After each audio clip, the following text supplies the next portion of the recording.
published in the Penguin Classics series. And this is an extraordinary accomplishment, this new translation of this book. Probably the best known and most beloved book in the history of Tibetan writing, and one that it is really just an extraordinary gift to everyone in the field to be able to have this fresh new translation to use in our classes. And all this. So I'm very thankful to Professor Quintman for his toil at this project over many years. Previously, Professor Quintman was the academic director of the School for International Training's Tibetan Studies Semester Abroad program. At that program for 7 years. And in 1993, I myself was an undergraduate student who participated in that semester. And during that semester, Professor Quintman was my very first Tibetan language teacher. So I wanted to invite my own teacher here today. And I mention that not only to point out, not to point to how young I am,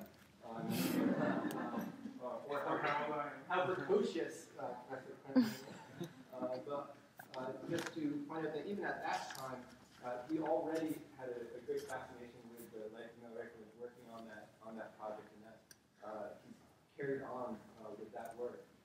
Today's talk, The Yogin and the Madman, Reading the Biographical Corpus of Tibet's Great Saint Milarepa, deals with not necessarily the translation itself, but the broader project that has grown out of that and accompanied that. And Professor Quintman has just completed another book called The Yogin and the Madman that is a study of the history of that tradition. So we'll hear a bit more about that newer project that's not yet published today. He also, after his 7 years as the director of the Tibetan Studies Semester Abroad program, he earned his PhD in Buddhist Studies at the Department of Asian Languages and Cultures at the University of Michigan, and then held the Kotzen Mellon Fellowship in the History of the Book at Princeton University Society of Fellows before taking his present position at Yale. And the talk today on the Yogin and Madman, at the end of this lecture, Professor Quintman will take any questions that you might have. So please do feel free to ask questions at the conclusion of the talk. And if you would join me in welcoming Andrew Quintman, we're very pleased to have him here.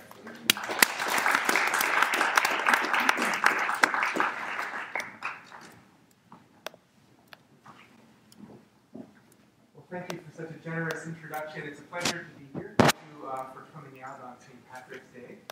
In the illustrious tradition of Madman, as we'll hear, we can all go out and get drunk after we talk. And thank you also to the Georgetown Department of Theology for such a warm welcome. I had a really wonderful day today. I got to meet one of Professor Yogins' classes this afternoon and have a walk around the campus. It's a really terrific day.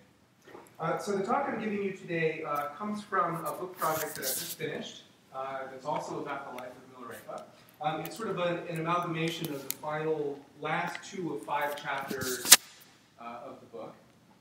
So the book itself is really an extended literary history of this fantastic, really crucially important story that's really at the core of Tibetan Buddhism and Tibetan Buddhist literature in Tibet. And it begins with the early fragmentary stories that sort of took shape right after this great saint's death in the 11th century. That is the great Saint Milarepa. And tracking its evolution for the next 400 years or so, culminating in the canonical or standard version that was created by the so-called Madman in 1488, so in the late 15th century. So about 400 years of literary evolution. So although I'll have a lot to say about the life of Milarepa as a broad narrative, I actually won't say very much about the contents or the actual story of that life. Some of you, I know, have probably read that story already or might be familiar with it. But just very broadly, the story tracks an account of a young boy who undergoes terrible trials and tribulations in his youth, and at the behest of his mother to exact revenge upon his greedy relatives, learns black magic and murders some 36 of his family members, and then to atone for the great sins that he's amassed, he undergoes a sort of great quest to study the teachings of the Buddha, the Buddhist tradition, He undergoes an extensive period of training under his guru named Marpa, who's very famous for being a very stern kind of teacher, who forces him to undergo a series of trials, most famously constructing a series of enormous stone towers. One of those towers still remains today in southern Tibet, 9 stories high. And then tracks the rest of his life, so the next 40 years or so, where he lived as a wandering mendicant, a yogin. So a yogin is someone who's basically given up this sort of ordinary world and spends his life wandering in the mountains or the jungles, practicing meditation, where he then amasses a small group of disciples and spends the rest of his life teaching, sort of in solitary situations like that. So he never joined a monastery. So the story itself is one of the most popular, well-known narratives in Tibetan Buddhist literature and throughout the broader Tibetan Buddhist world, not only Tibet, but in northern Nepal, in parts of India, in Bhutan, and now in the West as well. And it sort of encapsulates many of the sort of most crucial themes of Buddhism, that is, of sin and repentance, of karma and the purification of karma, of devotion to the guru, of meditation practice. But what the story and what the figure of Milarepa is perhaps best known for is of his religious poetry.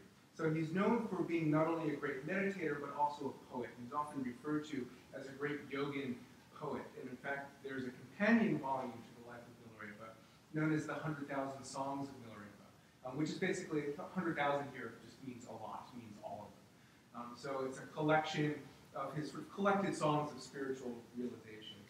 And you'll see, so the slides here are more or less place markers for the text, for the talk that I'm giving. But you'll see in his standard iconography, he's often depicted with his hand to his ear as he is here, his right hand up to his ear, his sort of gesture of singing. So he's almost listening to his own voice as a, say, classical Indian musician, like a classical singer. So my talk today focuses on the life of Tibet's most beloved saint, Milarepa, the 11th century yogi and poet extraordinaire. His Vita, ubiquitously known as the Life of Milarepa, is a tale that long served as the model for religious virtuosi on the Himalayan plateau, a record for the birth of a religious tradition and the founding of its lineage, a dramatic account of an individual life of solitude and contemplation. So it's a narrative that's become ingrained in Tibet's religious landscape, a touchstone for the entity we now call Tibetan Buddhism. Milarepa's Milarepa's biographical tradition encompasses an enormous body of literature. Yet this tradition has been largely overshadowed by the activities of a single remarkable figure writing some 4 centuries after Milarepa's death. That is, Tsongyön Haruka, the self-proclaimed madman of Western Tibet, and how he received the moniker, the Madman, I'll get into in just a moment.